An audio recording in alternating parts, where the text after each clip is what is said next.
Welkom bij de leiderschapspodcast van City Life Church. Dit is Leadership Talks. Hi everybody, welcome back to Leadership Talks. This is episode number 34 already. I'm so glad that you are listening or watching us, and I have a special guest with me again. He has been here before. This is his second time. Welcome, Dr. Scott Wilson. It's great to have you with us. You just finished a whole weekend actually on finances, church finances and things like that. So maybe we can talk a few minutes about that a little bit later. A bit of I'll skip the question that I usually start with. Leadership is the problem and leadership is the answer, because you already answered that one last episode. So we skip that one. Otherwise people think he's forgetting it. A little bit of background. Scott, you live in Denmark now. Yes. You're kind of European, a little bit. Yeah. A little bit. But you're not from Europe. Tell us about a little bit your background. Okay, well, my wife Linda, she moved with her family to New Zealand when she was, she's born there actually. So her two sisters moved from Denmark to New Zealand, probably in the 50s or something like this. And so there's a Danish connection there. I need to say that to explain something. Yeah. I was already born in New Zealand. I'm fifth generation New Zealander, so it's quite interesting to marry a foreigner.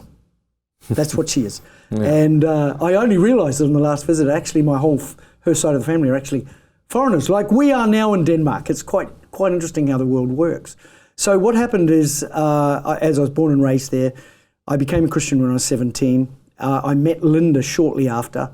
We got married at 20, and then we chose, long set of circumstances, to move to Australia. So we both moved there, and we had a heart, both of us, to become Australians. So we were actually Australian citizens as well as New Zealand citizens.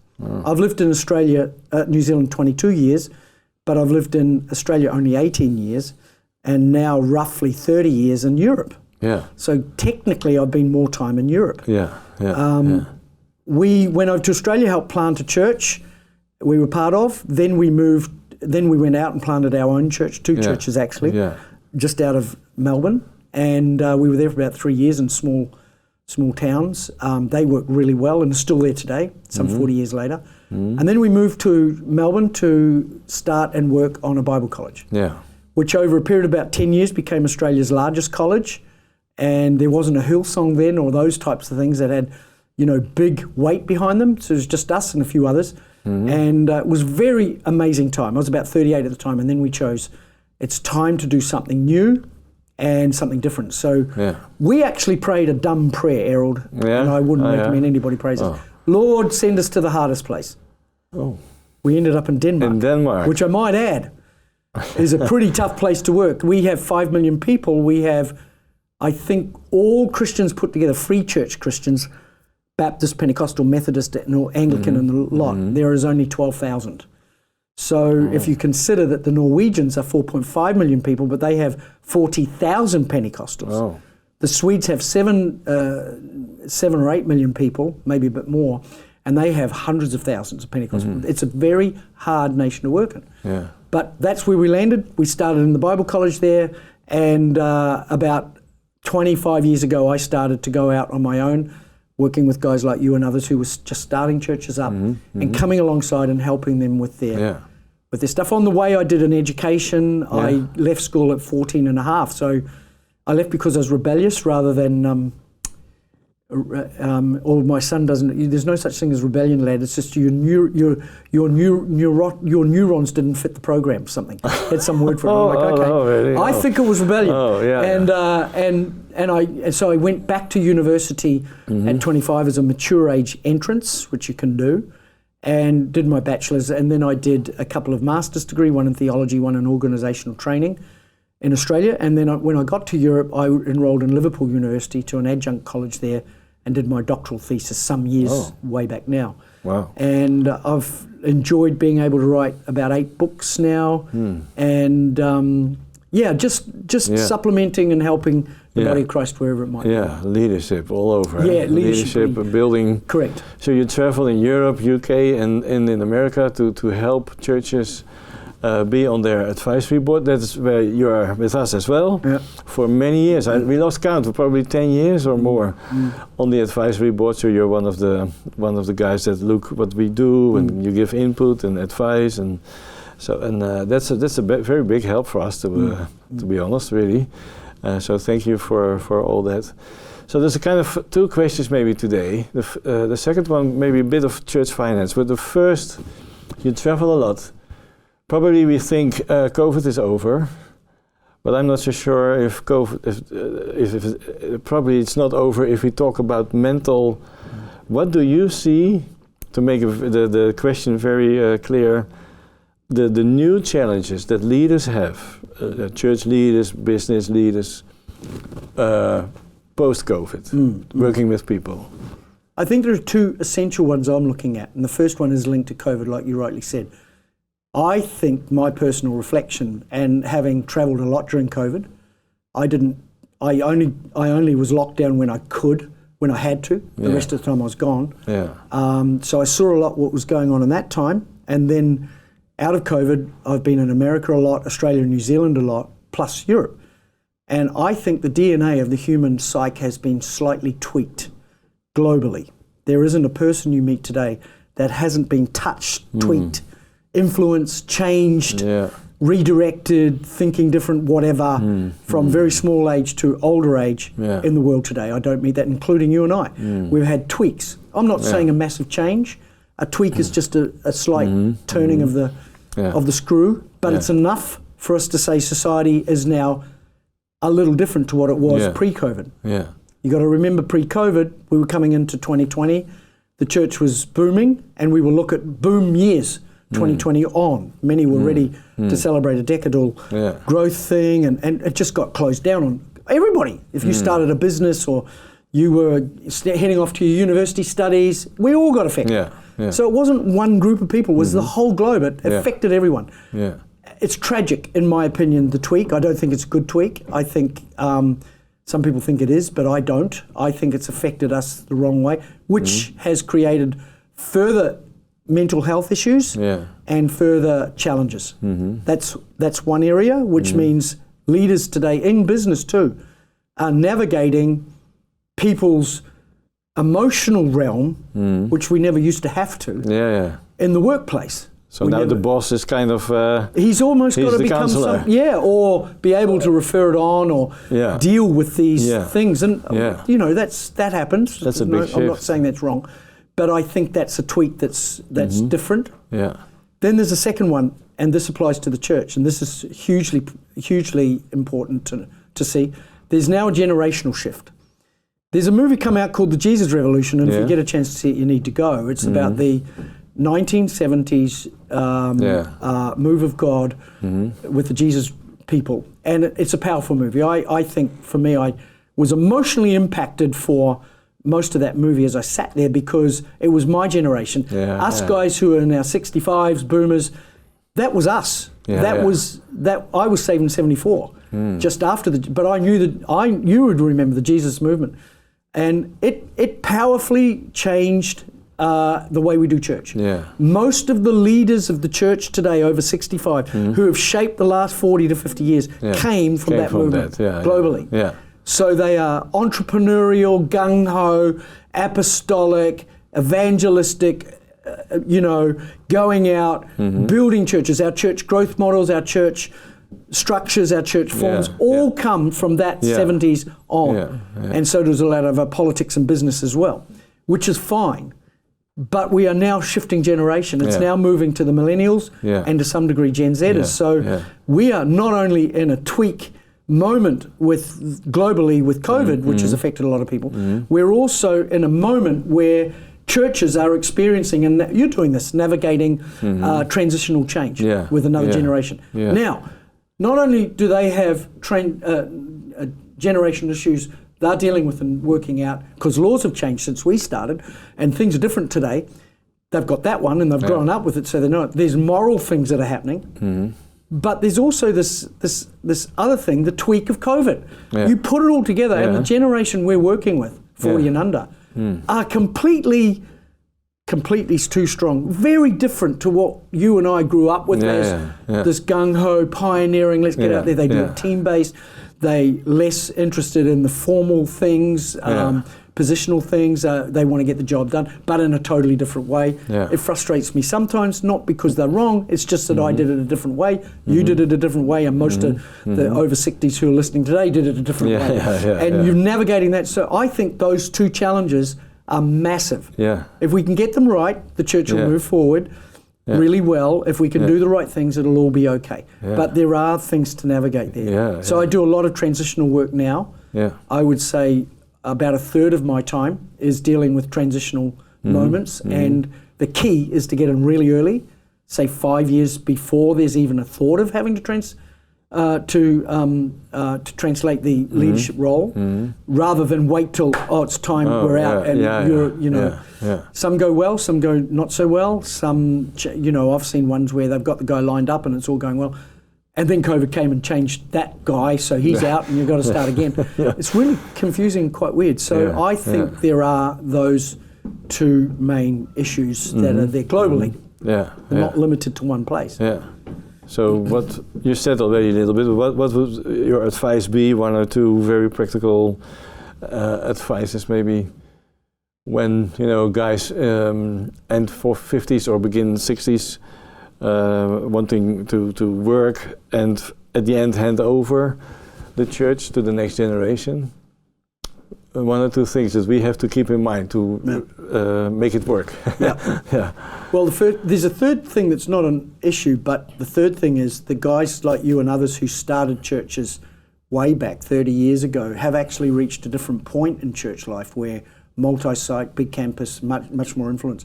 So actually you're transitioning not a church plant now, you're transitioning a massive organisation with multiple staff, multiple challenges. So the transition includes this ability to, you and I would say, we'll just get going and we'll do it. Well, now they're looking to go, well, hold on, there's 30 staff here, there's 5 campuses, there's this going on, and I'm the guy now, and I'm 35. Do you see what I mean? There's quite some challenges in all that. So my encouragement to guys in our age is what the next generation want is not wrong, it's just what it is for them. And I think that for some, I spend a big chunk of my time thinking, why did they get it so wrong? They haven't got it wrong. I've found when you dig into it, they've actually got it right for where they're at. And they're doing a good job.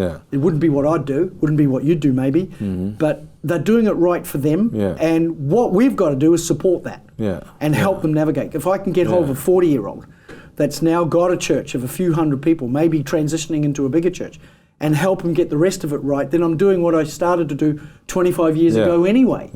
But to stand in the sidelines and not be critical, but just resist it is not wise. So we have the chance to get alongside. I think the second thing with us is we've got to probably investigate around a bit more. I get the fortunate opportunity to do that because of my travels, to see what's going on, do touch points here and there, and meet different people. I was telling you a story today of different church models I've seen that you wouldn't have bumped into because you've got this locale to look after. I get to see them and you go, oh wow, is that really what they're doing now? Okay, I've got to try and get up to speed.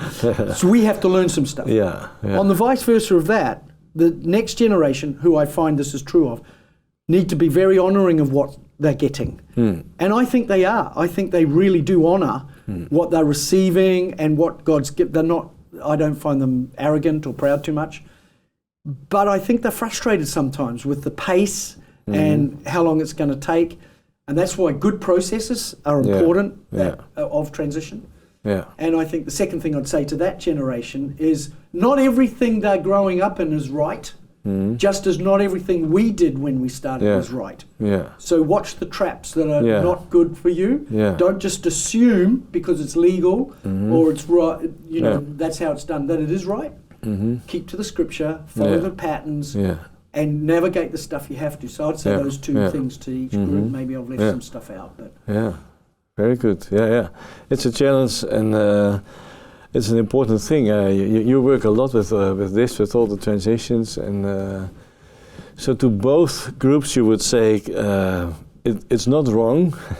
What we have done, our generation, is not wrong. But time to move on and improve and Definitely not wrong. Look what we've got around the world today. Yeah. With, in my opinion, probably in the recent church history, some of the best churches ever. Can you understand that sometimes pastors our age, so the next generation comes up, and some of those pastors feel a bit like, it sounds like, we're going to do it completely different, and they hear completely different. Was it that wrong? You understand a bit you find that a lot, I guess. Yeah, I think some of the guys can make the older generation a bit insecure. Really? True. There's definitely in transition. There's a number of parts to a transition. There's the process. There's the people. If you've got process and people, they work very close together. And then there comes the pain. There's three really. Process, that can be 5 years. People, they come in and out and they grow. Yeah. That's manageable. Yeah. Then there's the pain. Now the pain is two things. The pain that the younger guy gets when he figures out, okay, I'm carrying this now, which is where they want to disperse it a bit more. This is a heavy weight. They've watched it in their own pastor maybe pay heavy price. Yeah. So they don't want that pain, so they have to disperse the weight a bit. The second part of that pain is the pain the transitional pastor has when they've done the process with the people, but then a year later, maybe less, they go, what the heck have I done? I'm 67, I'm 68, I'm 70, I've got nothing now. I haven't got a platform. It's the emotional realm. Yeah. And that one's the problem for our generation, whereas the pain of weight is the problem for the next generation. Very well. See, the next generation are navigating things me and you never navigated. Let's take some of the rules and laws on how it looks with moral issues today. I won't go into them, we know them. They've got to navigate that. We didn't. No. We actually were able to preach what we believed and not worry. Yeah. They can't. Yeah. That's a thing. That's a weight, isn't it? Yeah. Then there's the weight of government law and all the way. I don't know if you've looked at this, but I if you want to, and if you're listening, you could do this. You look at the UK bullying laws now. The laws that are in place for bullying, I'm telling you now, I wouldn't even want to run a company in the UK. 2 major political figures already have been charged with bullying, and it's the most minor thing. They blame the left-wing bureaucrats who they inherited are using these laws against, and I think it's partly true. But I'm looking at the bullying laws and going, who would want to run a coffee shop today with those laws in place? They're ridiculous. When you and I look at them, maybe a 40-year ago is fair enough. I don't get them. And most of the people I talk to don't get them. They've got to navigate that. We never did. No. And that's consequently why maybe we jumped into some stuff we didn't know was serious, and now you've got reflections back. Well, it's too late. It's like taking David and unpacking his life in a now moment and going, David was a really bad guy. No, he lived thousands of years ago. That's what his realm was. You can't apply it to today. But people actually do. This is an interesting bit. I heard some Gen Zers sitting around doing a Bible study with their pastor, and he was doing the life of David. He's our hero, the man after God's own heart, blah, blah, blah. And they got to the bit, where he spied Bathsheba across there and the husband and all that. Oh, we hate this guy. He's horrible. Look what he did to that. Look what he did there. No, he's a hero. He did, no hero to me. I don't want to hear any more. And when I unpacked that in my head, I thought, fair enough, today. When we were around, it was like he's our hero because he had a heart after God's own heart. Isn't that an amazing thing, though? Quite an interesting change there. Who's right? Both are. There's nobody wrong in that. It's just personal preference, how laws changed, what culture's doing. David is not seen as a hero to Gen Zers when you look at how he performed, if they apply their modern context. If you take that away, he's a hero. Do you see what I mean? Yeah. That's crazy. Those different world. Different world, different things. In the few minutes we've left, you are teaching on principles, financial principles, and you were very free in mentioning tithing. We only have a few minutes, but tithing, what's the heart of the tithing? Is it still happening? Is it still important? Is it still? Some people would say, really? Are you doing that? You mean like 10%? Just a few thoughts on the... You can't look at tithing as a single thing, it's a holistic thing. So just to take, are you tithing really, which is what people have said to me too, is they're not looking holistically. Holistically, as I said this morning, it's about sacrificial giving to some degree. At least that's how it starts. At least giving, it's rooted to the gospel. It's about giving. Tithing and offerings and sacrificial giving are the holistic approach of what the gospel is in our lives, rather than tithing being separated from that. If I just tithed and stopped there and didn't ever do an offering and then never gave sacrificially, I haven't been holistic in my financial understanding. Yeah. And so it's a holistic thing, and it's a danger to say really just tithing, but I get that because I'm holistically transformed by God and living in a relationship with Him, then it holistically affects my finances. Tithing is the starting point of the rest of it. So in other words, if I generously give, and I'm giving on average 3% a year, that is by no means generosity to me. Sorry, 3% a year, 5% even. 10% though, that's tough ask. Then offerings on top. Well, if you do an offering on top of it, now you're talking generosity, aren't you? So do you see what I mean? It's a holistic package. Can't be seen on its own. It is incorporated into the message of the gospel implicitly. So I think because it's giving, God's giving, and it's like when you get baptized, as I said, you give away yourself, you become dead in Christ, new life, and then it touches your wallet because you're now dead there, so you're dead there too. There's some people who have been baptized not dead there yet. That wallet, you're not touching that. But aren't you dead? I'm not touching it, God's touching it. No, you can't touch that one. And you can't either. Tricky stuff, isn't it? So for me, we've been doing this 50 odd years, so we just done it all our lives. You said that today, you've been doing the tithing, you've been doing that for 50 years. Since I was first saved, never stopped, more. And you can really testify that life, it works. It is the right way. This morning you challenged the young people, start doing it, and after 50 years like me, you'll say... Oh, less. It's not 50 years. Now, when I say it works, I'm not referring to financial gain. I'm referring to giving yourself holistically into God's kingdom, and one part of it is your finances works. It's living the gospel out rather than, well, I'm backslidden, I'll tithe. It should work. It's not what I'm saying. I'm saying it's a holistic thing. And when you holistically imbibe Christ in your life, and it includes tithing, it works. Right. That way, then it works.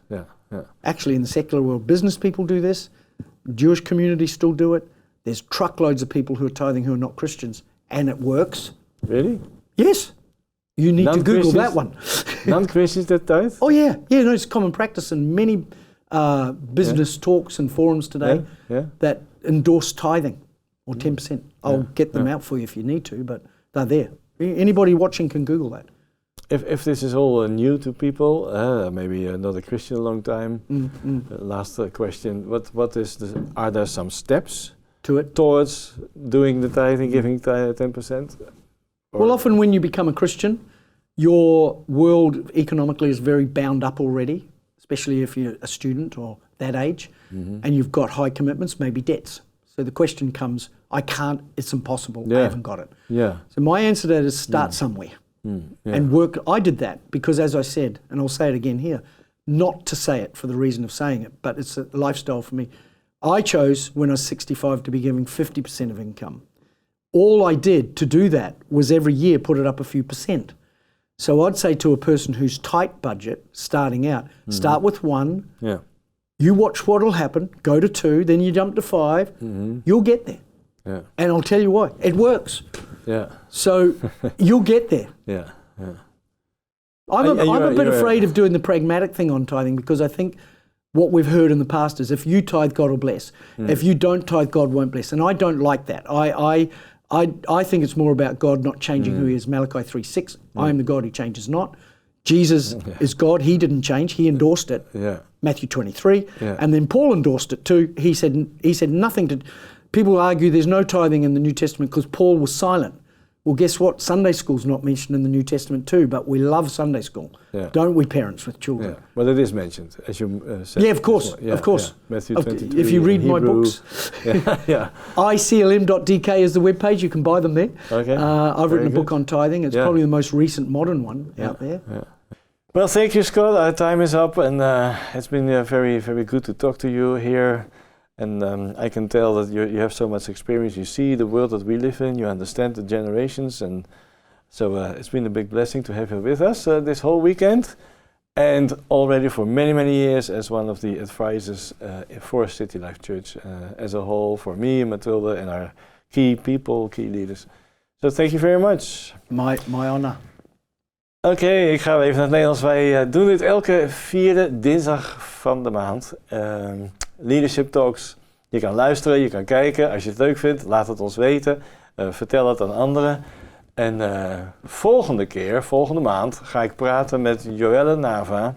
Zij heeft een hele hoge positie in het ziekenhuis hier vlakbij als werk. En heeft een enorme grote alpha-organisatie opgezet hier in de kerk met echt heel veel vrijwilligers. En ik ga haar vragen, leiderschap. Deze dame weet hoe het moet, ze weet hoe ze moet motiveren met heel veel vrucht. Dus dat volgende maand. We zien je graag weer snel.